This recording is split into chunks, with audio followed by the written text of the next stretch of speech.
کس مضمون پر خدا کا کلام سے کرتے ہیں۔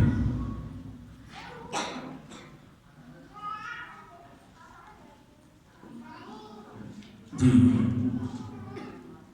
سب چیزوں کا خاتمہ جلد ہونے والا ہے۔ آج ہم ایمان کے بھید پر بات کریں گے۔ اس زبور کے اندر جو زبور نمبر 73واں زبور ہے، اور اس کی 27 اور 28 دو آیات جو ہم نے پڑھی، جس میں یوں لکھا ہے کیونکہ دیکھ وہ جو تجھ سے دور ہیں فنا ہو جائیں گے، تو نے ان سب کو جنہوں نے تجھ سے بے وفائی کی ہلاک کر دیا ہے، لیکن میرے لیے یہی بھلا ہے کہ خدا کی نزدیکی حاصل کروں۔ میں نے خدا کو اپنی پناہ گاہ بنا لیا ہے تاکہ تیرے سب کاموں کا بیان کروں۔ آمین۔ یہ الفاظ ایک ایسے شخص کے ہیں جو اپنی زندگی کے اندر ایک بہت بڑی الجھن سے دوچار تھا، اور اس کی الجھن جو ہے وہ روحانی الجھن تھی، اور اس کی الجھن کا تعلق اس کے ایمان کے ساتھ تھا۔ اور جب اس نے اس مشکل سے، اس الجھن سے رہائی پالی، اور جب وہ ایمان کی اس بھید کو جان گیا اور سمجھ گیا، تو پھر وہ کہتا ہے لیکن میرے لیے یہی بھلا ہے کہ خدا کی نزدیکی حاصل کروں۔ اور آج ہم بھی اس پیغام کے بعد یہ کہیں گے کہ میرے لیے یہی بھلا ہے کہ خداوند تیری نزدیکی حاصل کروں۔ وہ کہتا ہے میرے لیے یہی بھلا ہے کہ خدا کی نزدیکی حاصل کروں۔ اگر آپ اس پورے زبور کا مطالعہ کریں، اس پورے زبور پر غور کریں، تو اس کا آغاز اس طرح سے ہوتا ہے۔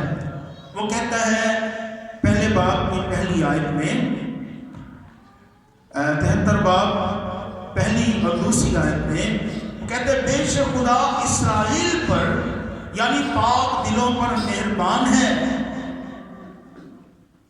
لیکن میرے پاؤں تو پھسلنے کو تھے، میرے قدم قریباً لغزش کھا چکے تھے۔ وہ یہاں کہتا ہے کہ میں یہ تو یقین رکھتا ہوں، میں یہ ایمان رکھتا ہوں، میرا یہ ایمان ہے کہ خدا نیک دلوں پر مہربان ہوتا ہے۔ اور ایسا ہم سب بھی ایمان رکھتے ہیں کہ جو لوگ نیک ہیں، راست باز ہیں، اور خدا کی مرضی پر چلتے ہیں، خدا ان پر مہربان ہوتا ہے، خدا ان کی دعاؤں کو سنتا ہے، خدا ان کو جواب دیتا ہے، خدا ان کے ساتھ رہتا ہے، خدا ان پر رحم کرتا ہے، خدا ان کے ساتھ مہربانی سے پیش آتا ہے۔ لیکن وہ کہتا ہے میرے اندر ایک مشکل پیدا ہو گئی، ایک الجھن پیدا ہو گئی، اور وہ اس الجھن کا بیان اس طرح سے کرتا ہے۔ وہ کہتا ہے لیکن میرے پاؤں تو پھسلنے کو تھے، میرے قدم قریباً لغزش کھا چکے تھے، کیونکہ جب میں شریروں کی اقبال مندی دیکھتا تو مغروروں پر حسد کرتا تھا۔ یہ آیات اس کی ایک بہت بڑی مشکل کو پیش کرتے ہیں۔ وہ کہتا ہے میں ایمان رکھتا تھا، لیکن میرے پاؤں پھسلنے کو تھے، میرا ایمان لغزش کھانے کو تھا، اور اس کی وجہ یہ تھی کہ جب میں دیکھتا کہ شریر لوگ، وہ لوگ جو خدا کو نہیں مانتے، وہ لوگ جو خدا کا خوف نہیں رکھتے، وہ لوگ جو خدا کی عبادت نہیں کرتے، وہ لوگ جو خدا کی مرضی پوری نہیں کرتے، وہ کہتے ہیں جب میں ان کو دنیا میں دیکھتا کہ وہ تو بڑے اقبال مند ہو رہے ہیں، بڑے برومند ہو رہے ہیں، وہ بڑے کامیاب ہو رہے ہیں، اور ان کے پاس دنیا کی ساری چیزیں ہیں، ان کے پاس مال و دولت ہے، ان کے پاس اچھی صحت ہے، ان کے پاس سب کچھ ہے، تو میں اپنے دل میں ان پر حسد کرنے لگا۔ وہ کہتا ہے کیونکہ جب میں شریروں کی بالمتی دیکھتا تو مغرور پر حسد کرتا تھا. اور یہ بڑی خطرناک بات ہے. حسد ایک روحانی بیماری ہے اور یہ ایمانداروں کو بھی لگ جاتی ہے. اس لیے ایمانداروں کو حسد سے ہمیشہ بچتے رہنا چاہیے اور دعا کرنی چاہیے کہ خداوند مجھے حسد سے بچا. وہ کہتا ہے کہ میں مغروروں پر حسد کرنے لگ پڑا. وجہ کیا تھی حسد کی؟ وہ کہتا ہے کہ میں دیکھنے لگا کہ ان کی موت میں جان کلی نہیں ہے, ان کی قوت بھی بنی رہتی ہے, وہ اور آدمی کی طرح مصیبت میں بھی نہیں پڑتے, ان پر کوئی آفت نہیں آتی ہے, اور غرور ان کے گلے کا ہار ہے. وہ غرور اور گھمنڈ کے ساتھ باتیں کرتے ہیں, اور وہ کہتا ہے وہ ظلم سے ملبس ہیں, وہ ظلم کرتے ہیں اور ڈرتے نہیں. ان کی آنکھیں چربی سے ابری ہوئی ہیں, ان کے دل کے خیالات حد سے بڑھ گئے ہیں, وہ ٹھٹھا مارتے ہیں, شرارت کرتے ہیں, ظلم کی باتیں کرتے ہیں, بڑے بڑے بول بولتے ہیں.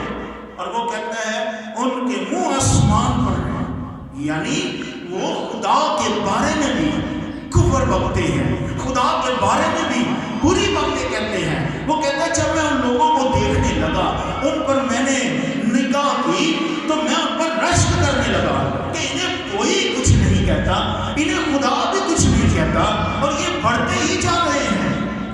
اور شاید ہو سکتا ہے آپ نے بھی اپنی زندگی میں ایسا مشاہدہ کیا ہوگا کہ مصیبت ایمانداروں پر آتی ہے اور آپ ایسی الجھن میں پڑے ہو. لیکن غور کیجیے گا, آصف کہتا ہے, آصف وہ شخص تھا جو ہیکل کے اندر خدا کی حمد و ثنا پر مامور تھا, اور وہ کہتا ہے کہ شریر لوگوں کے منہ آسمان پر ہیں اور ان کی زبانیں زمین کی سیر کرتی ہیں, اس لیے اس کے لوگ اس طرف رجوع ہوتے ہیں اور جی بھر کر پیتے ہیں. وہ کہتے ہیں خدا کو کیسے معلوم ہے, کیا حق تعالیٰ کو کچھ علم ہے, ایسی باتیں کرتے ہیں.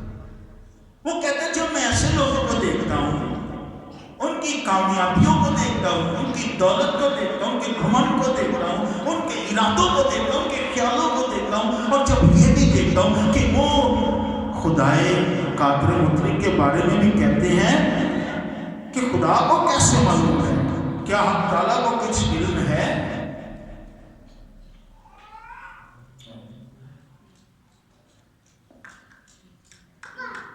کیا آپ نے سے کبھی سلجھن میں پڑھا؟ ہمیں بائبل مقدس میں سے بہت سارے لوگ ایسے ملتے ہیں جو سلجھن میں پڑھ گئے. ایوب اس سلجھن میں پڑھا, یرمیہ اس سلجھن میں پڑھا, حبقوق اس سلجھن میں پڑھا. وہ کہنے لگا کہ بے خدا لوگ جو خدا کو نہیں جانتے وہ ایمانداروں کو کچل ڈالتے ہیں, نکل جاتے ہیں, ظلم کرتے ہیں, ستاتے ہیں. اور بتھیرے لوگ اس لیے ایمانداری کی زندگی کو چھوڑ دیتے ہیں کیونکہ ایمانداری کی زندگی میں دکھ ہے. خدا نے ہمیں عظیم دکھوں کے لیے بلایا ہے تاکہ ہمیں بہت عظیم جلال بھی بخشے. لیکن آصف کہتا ہے ان شریروں کو تو دیکھو, وہ کہتے ہیں وہ سدا چین سے رہتے ہیں, دولت بڑھاتے ہیں, اور پھر وہ ایک بڑی خطرناک بات کرتا ہے. وہ کہتے ہیں یقیناً میں نے آپ سب میں دل کو پاک کیا. وہ کہتے ہیں میں نے ایسے ہی اپنا دل صاف کیا, میں نے ایسے ہی توبہ کر لیا, میں ایسے ہی خدا کے حضور جانے لگا, میں ایسے ہی عبادتیں کرنے لگا, دعائیں کرنے لگا, ہدیے دینے لگا ہوں. کیونکہ یہ لوگ نہ عبادت کرتے ہیں, نہ خدا کا ڈر مانتے ہیں, الٹا ظلم کرتے ہیں, پر یہ برمت ہو رہے ہیں. دنیا کے اندر اگر آپ دنیا پر نگاہ کریں گے تو آج نوح کے زمانے کا سا حال ہے.